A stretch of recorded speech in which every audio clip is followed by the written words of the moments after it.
Jika sebelumnya Irvina Ryder, ibunda Kimberly Ryder, selalu berdiri mengawal dan membela putrinya saat sidang melawan Edward Akbar, kali ini giliran sang adik Natasha Ryder yang buka suara. Natasha yang sudah didapuk menjadi saksi di persidangan akan terus mensupport sang kakak karena menurutnya telah diperlakukan tak semestinya oleh kakak iparnya Edward Akbar. Pastinya aku sangat support kakakku, makanya aku datang ke persidangan untuk menjadi saksi dan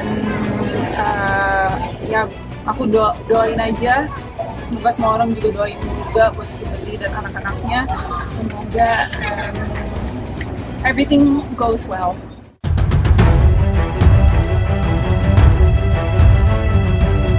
Ihwal sikap Edward yang beberapa hari mangkir tak hadir menghadiri persidangan, tapi justru muncul di layar kaca menjadi bintang tamu, juga jadi sasaran sindiran Natasha. Baginya, Edward menunjukkan sikap tak gentle. Ya bisa dinilai dari situ aja ya. Aku nggak bisa berkata banyak, tapi bisa dinilai dari situ. Yang seharusnya dia datang ke persidangan, dia nggak datang sama sekali dan hanya datang ke talk show. Apakah itu make sense? Enggak. Gitu. Jadi ya bisa dinilai dari situ. Kejelekan lo, gue nggak keluarin semua nih. Kalau lo keluarin ya, setelah gue ngomong, gue akan keluarin ada sesuatu yang dari awal sampai akhir anak gue sama lo akan keluarin semua. Aku pun juga udah capek. Tadinya saya nggak mau berbuka yang kemarin ya soal apa sih nafkah. Jadi ya, bocor deh. Jadi bocor. Abis gimana ya? Mantu kayak begitu bikin naik darah banget. Udah. Gitu. Ya, perang urat syaraf antara Kim dan Edward seolah belum jua usai. Selain perkara cerai, hingga tudingan KDRT saling lempar tudingan juga kerap terjadi. Satu sama lain sama-sama merasa benar. Edward yang dituding telah melakukan KDRT terhadap istrinya juga merasa Kim telah bersikap kasar padanya. Karena itu, silang sengketa ini terus memanas hingga keduanya sulit dimediasi. Kayaknya semua orang udah tahu, semua orang bisa menilai sendiri gitu. Itu cuman harus pakai common sense. Udah, that's all I can say. Cuman harus pakai common sense.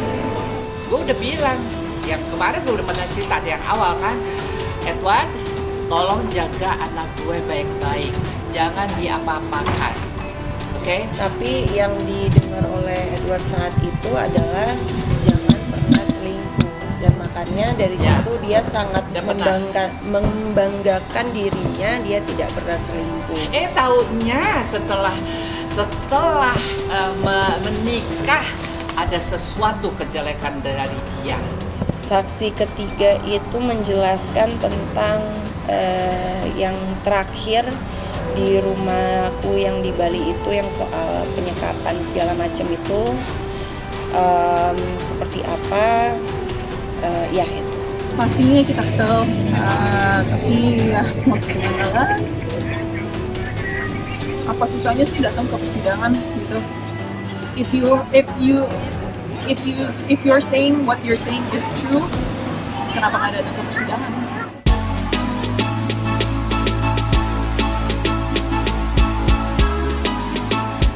Perang psikologi juga tengah terjadi antara pendukung atau supporter Timnas Indonesia versus Bahrain.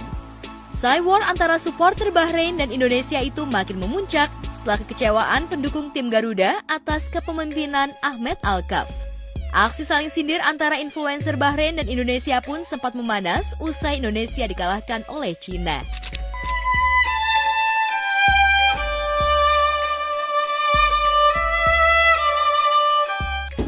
Viral, seorang selebgram asal Bahrain ini menghina backsound Indonesia Raya.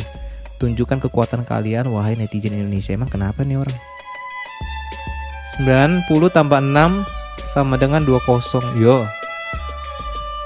Di 21. Enak aja 20. 21. Nggak apa-apa, kalah. Yang penting ada perlawanan. Dan untungnya Cina, waktu lagi main sama Cina tuh mereka tuh nggak curang. Nggak kayak negara ente. 90 tambah 6 sama dengan 99 di. Nih orang kayaknya, mana sih ini? Ini ya. Oh ya ini guys. Ini selebgram asal Bahrain nih. menghina Indonesia. Ini udah bosan main IG kah? Ya nggak tahu kekuatan netizen Indonesia. Nggak suka hilang ntar IG lu udah bosan gitu IG lu kan mata pencarian ya. Ntar hilang nggak makan lu baru tahu.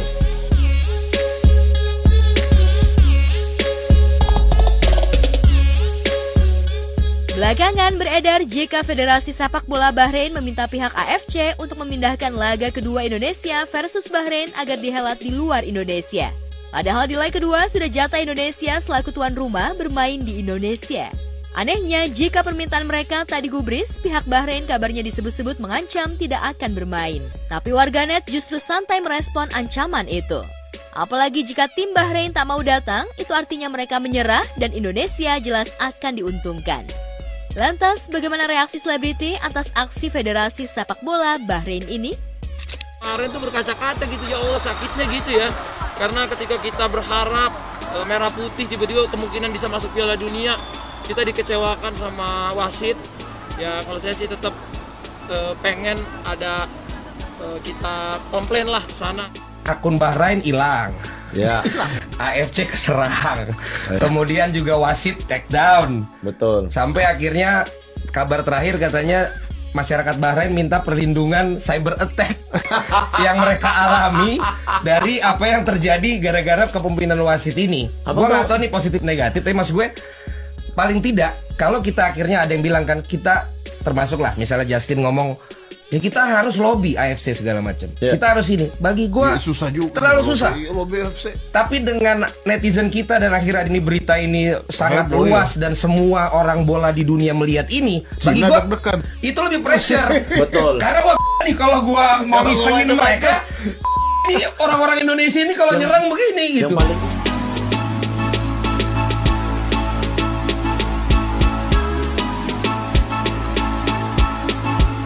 Ya, setelah 3 kali seri, 1 kali kalah, Indonesia tetap punya peluang untuk lolos di putaran ketiga kualifikasi Piala Dunia 2026 Grup C Asia. Apalagi beberapa laga akan dihelat di kandang, yakni dengan Arab Saudi, Bahrain dan Cina, maupun Jepang. Dengan performa yang semakin membaik berikut dukungan supporter di tanah air, bukan mustahil tim asuhan Shin Taeyong bisa mencuri poin di markas sendiri. Tapi untuk timnas kita tetap harus fokus di lawan Cina, jangan mikirin yang belakangan lagi. Biar tuh urusan yang ngurusin. Untuk timnas aku pengennya tetap fokus.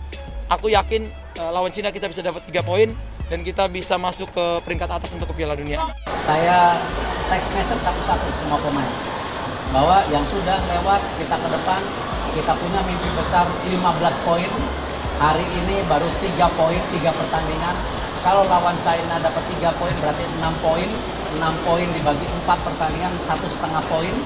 15 dibagi 10 1,5 poin, masih ada harapan. Memang butuh waktu, namun memang itulah sepak bola. Seorang pelatih itu nggak bisa dituntut untuk instan, untuk membawa perubahan secara singkat, karena pelatih itu bukan pesulap ya. Pelatih itu adalah seorang yang bisa membangun sistem filosofi permainan. Dan menurut saya saat ini Indonesia di bawah tangan dingin Coach Sintayong bisa membawa Indonesia dalam track yang semakin baik. Goals kita, target kita adalah masuk 100 besar peringkat FIFA dan itu tentu bukan harapan kosong karena saat ini kita memang menuju ke arah sana.